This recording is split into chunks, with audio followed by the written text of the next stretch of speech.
নমস্কাৰ ছাত্ৰ ছাত্ৰীসকল আমি ইংলিছৰ ডিটাৰমিনাৰ্ছ কৰি আছিলোঁ নহয় নে আমি ইতিমধ্যে ইংলিছ ডিটাৰমিনাৰৰ মেনি মাচ লিটল ফিউ এনি আৰু সামৰ বিষয়ে আলোচনা কৰিলোঁ আজি আমি আলোচনা কৰিম ইচ এণ্ড এভৰি আৰু আইদাৰ এণ্ড নাইদাৰ এই চাৰিটা বিষয়ে শিকিম ইচ এণ্ড এভৰি কেতিয়া ইউজ হয় ইহঁত দুটাৰ মাজৰ পাৰ্থক্য কি প্ৰথমতে আমি সেই আলোচনা কৰিম তাৰ পাছত চাম আইদাৰ আৰু নাইদাৰ কি বস্তু ইহঁতক আমি কেতিয়া ইউজ কৰোঁ আৰু দুইটাৰ মাজৰ পাৰ্থক্য কি ছাত্ৰ ছাত্ৰীসকল আমি ইংলিছৰ লেসনবিলাক পঢ়োঁতে ইচ আৰু এভৰি এই দুইটা ৱৰ্ড আগতেই পাইছোঁ নহয়নে ইহঁত দুটাৰ মিনিং কি ইচ আৰু এভৰি দুইটাই কি বুজায় তোমালোকে এটা কথা মনত ৰাখিবা ইচ আৰু এভৰি দুইটাৰে মিনিং একেই দুইটাই প্ৰতিটো বা প্ৰত্যেকটো বুজায় কিবা এটা বস্তু দুটাতকৈ বেছি আছে বা দুটা আছে তেনে ক্ষেত্ৰত প্ৰতিটো বা প্ৰত্যেকটো বুজাবলৈ আমি ইচ আৰু এভৰি দুইটা ৱৰ্ড ইউজ কৰিব পাৰোঁ ইচ আৰু এভৰি যদিও দুইটাৰে মিনিংটো একেই যদিও দুইটাৰে প্ৰতিটো বা প্ৰত্যেকটো বুজায় তথাপিও দুইটা ইউজ কৰাৰ সময়ত ব্যৱহাৰ কৰাৰ সময়ত কিছুমান ডিফাৰেন্স আছে কিছুমান পাৰ্থক্য আছে দুইটাৰ ক্ষেত্ৰত মনত ৰাখিবলগীয়া প্ৰথমটো কথা হৈছে চাই লোৱা তোমালোকে টু অৰ মোৰ দেন টু বা দুটা বা তাতকৈ বেছি সংখ্যাৰ মাজৰ প্ৰত্যেকটোকে বুজাবলৈ হ'লে আমি ইচ ব্যৱহাৰ কৰোঁ আকৌ এবাৰ চোৱা টু অৰ মোৰ দেন টু বা দুটা বা তাতকৈ বেছি সংখ্যাৰ মাজৰ প্ৰত্যেকটোকে বুজাবলৈ ইচ ব্যৱহাৰ কৰোঁ এতিয়া তোমালোকক মই এক্সাম্পল দিছোঁ কিবা এটা বস্তু তোমাৰ ওচৰত দুটা আছে ইয়াত দুটা পেইন আছে এই দুটা পেইনৰ প্ৰত্যেকটোকে বুজাবলৈ আমি ইচ ব্যৱহাৰ কৰোঁ তাৰপিছত সেইটো হৈ গ'ল টু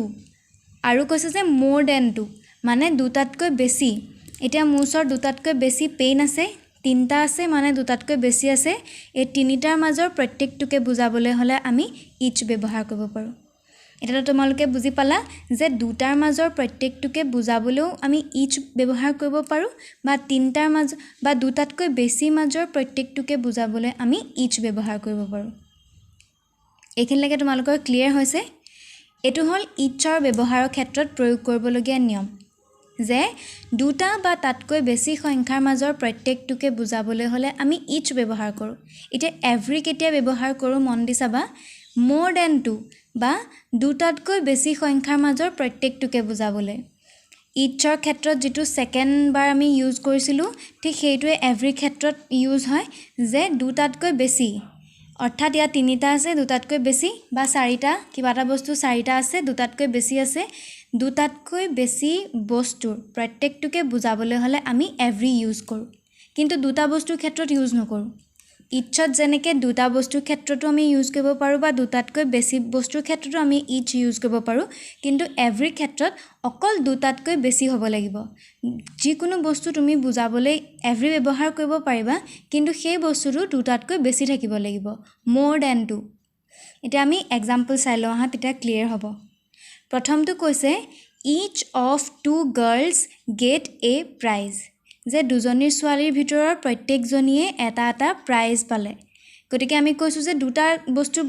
দুটাৰ মাজৰ প্ৰত্যেকটোকে বুজাবলৈ ইচ ব্যৱহাৰ কৰোঁ ইয়াত কৈছে যে দুজনী ছোৱালী আছে হয়নে টু গাৰ্লছৰ প্ৰত্যেকজনীয়ে এটাকৈ প্ৰাইজ পাইছে গতিকে আমি ইচ ব্যৱহাৰ কৰিছোঁ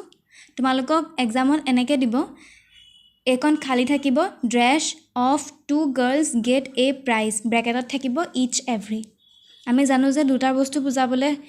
বস্তুৰ মাজৰ প্ৰত্যেকটোকে বুজাবলৈ ইচ ব্যৱহাৰ হয় গতিকে আমি ইয়াত বহুৱাম ইচ একেবাৰে ইজি কথা বিটো চোৱা each of 10 students get a prize যে 10টা ষ্টুডেণ্টছ আছে 10টা ষ্টুডেণ্টছৰ মাজৰ প্ৰত্যেকটোৱেই এটাকৈ প্ৰাইজ পাইছে আমি কৈছোঁ যে দুটাতকৈ বেছি সংখ্যা থাকিলেও তাৰ মাজৰ প্ৰত্যেকটোকে বুজাবলৈ আমি ইচ ব্যৱহাৰ কৰোঁ গতিকে 10 আছে দুটাতকৈ বেছি আছে গতিকে ইচ ব্যৱহাৰ হ'ল তোমালোকে বুজি পালা এইখিনিলৈকে একেবাৰে চিম্পল এতিয়া এভৰিটো চোৱা আমি জানো যে দুটাতকৈ বেছি সংখ্যাৰ মাজৰ প্ৰত্যেকটোকে বুজাবলৈ এভৰি ব্যৱহাৰ হয় হয়নে every man came here every man came there আছিল এইটো হিয়াৰ নহয় যে প্ৰত্যেকজন মানুহে তালৈ আহিছে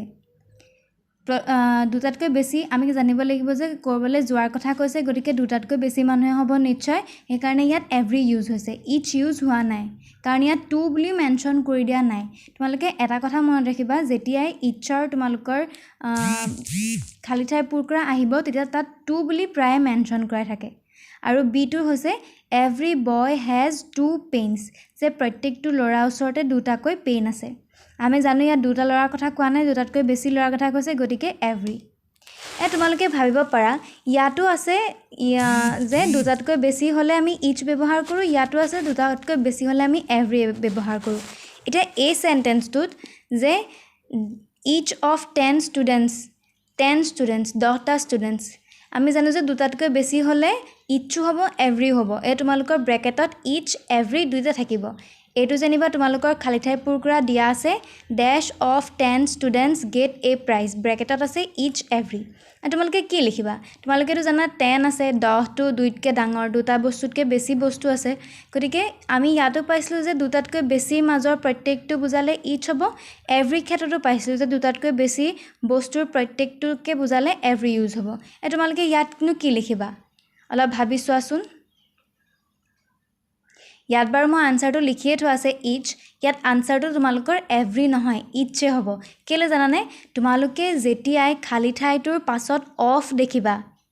খালী ঠাইটোৰ পাছত অফ বা অফ দা অফ দেখিলে তোমালোকে আগৰ খালী ঠাইটোত ইচ বহুৱাবা পিছত যদি অফ থাকে তেতিয়া আগত এভৰি কেতিয়াও নহয় সেইটো তোমালোকে মন ৰাখিবা তোমালোকে ডেছ অফ 2 থাকিলেও ইচে বহুৱাব লাগিব ডেছ অফ 10 থাকিলেও ইচে বহুৱাব লাগিব এভৰি কেতিয়াও বহুৱাব নোৱাৰি তোমালোকে সেইটো কথাই মনত ৰাখি ল'বা যে এভৰিৰ পাছত কেতিয়াও অফ নহয় every of 10 students get a prize কেতিয়াও নহয় গতিকে তোমালোকে নিশ্চয় ইচ এণ্ড এভৰিৰ কনচেপ্টটো বুজি পালা ছাত্ৰ ছাত্ৰীসকল এতিয়া আমি চাম আইদাৰ এণ্ড নাইদাৰৰ কথা আইদাৰটোক কিছুমানে ইদাৰ বুলিও কয় নাইদাৰটোক কিছুমানে নিদাৰ বুলিও কয় আইদাৰ বুলি ক'লেও শুদ্ধ ইদাৰ বুলি ক'লেও শুদ্ধ নাইদাৰ বুলি ক'লেও শুদ্ধ আৰু নিদাৰ বুলি ক'লেও শুদ্ধ এতিয়া আমি অলপ দেৰি আগতে আলোচনা কৰিছিলোঁ যে দুটাৰ মাজত যেতিয়া প্ৰত্যেকটোকে বুজাব দুটা পেইন আছে ইয়াৰে প্ৰত্যেকটোকে বুজালে আমি ইচ ব্যৱহাৰ কৰোঁ নহয়নে এতিয়া চোৱা দুটা বস্তুৰ ভিতৰত যিকোনো এটাক বুজাবলৈ এতিয়া মোৰ ওচৰত দুটা পেইন আছে ইয়াৰে মই যিকোনো এটাহে লৈছোঁ সেইটো বুজাবলৈ হ'লে আমি যিটো ডিটাৰমিনাৰ ইউজ কৰোঁ সেইটো হৈছে আইদাৰ ডিফাৰেন্সটো বুজি পাইছা ইচত আমি পাইছিলোঁ যে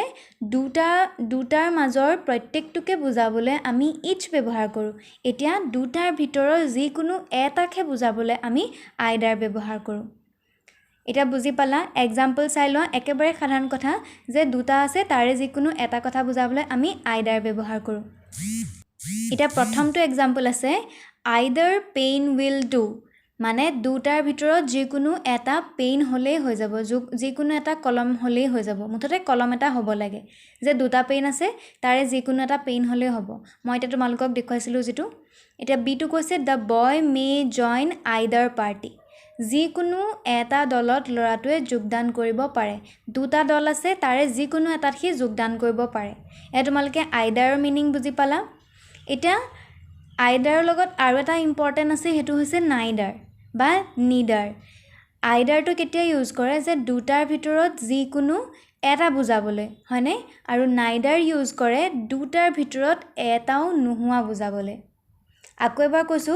আইদাৰ ইউজ কৰে দুটা বস্তুৰ ভিতৰত যিকোনো এটা বস্তু হোৱা বুজাবলৈ আৰু নাইদাৰ ইউজ কৰা হয় দুটাৰ ভিতৰত এটাও নোহোৱা বুজাবলৈ তোমালোকে এইকেইটা খেলি মেলি নকৰিবা তোমালোকে যদি ৰিপিটেডলি পঢ়ি থাকা এইখিনি যদি ৰিপিটেডলি কৰি থাকা তোমালোকৰ মনত নিশ্চয় থাকি যাব গতিকে ঘৰত প্ৰেক্টিছ কৰিব লাগিব তেতিয়াহে মনত থাকিব যে দুটাৰ ভিতৰত এটাও নোহোৱা বুজাবলৈ নাইদাৰ ব্যৱহাৰ কৰা হয় এক্সাম্পল চোৱা হি শুড জইন নাইদাৰ পাৰ্টি দুটাৰ ভিতৰত এটা দলতো সি যোগদান কৰাটো উচিত নহয় হি শুড জইন নাইদাৰ পাৰ্টি ইয়াত উচিত নহয় মিনিংটোত ওলাইছে অসমীয়াত যে উচিত নহয় হয়নে নহয় কিন্তু ইয়াত আমি ক'ৰবাত নট নেভাৰ দেখিছোঁনে নাই দেখা কিন্তু নাইডাৰ যে আছে নোহোৱা বুজাবলৈ আমি কৈছোঁ যে নোহোৱা বুজাবলৈ ইউজ কৰা হয় নাইডাৰ থকাৰ কাৰণে উচিত নহয় বুলি তাৰ মিনিংটো ওলাইছে যে দুটা দলৰ ভিতৰত এটা দলতো যোগদান কৰাটো সি উচিত নহয় ঠিক তেনেকৈ নাইডাৰ বয় ইজ ইণ্টেলিজেণ্ট যে দুটাৰ ভিতৰত এটা ল'ৰাও বুদ্ধিয়ক নহয় ইয়াত ক'তো নাই নট নাই তথাপিতো নহয় মিনিং কৰিছে কাৰণ ইয়াত নাইডাৰ ইউজ হৈছে যে দুটা ল'ৰাৰ ভিতৰত এটা ল'ৰাও বুদ্ধিয়ক নহয়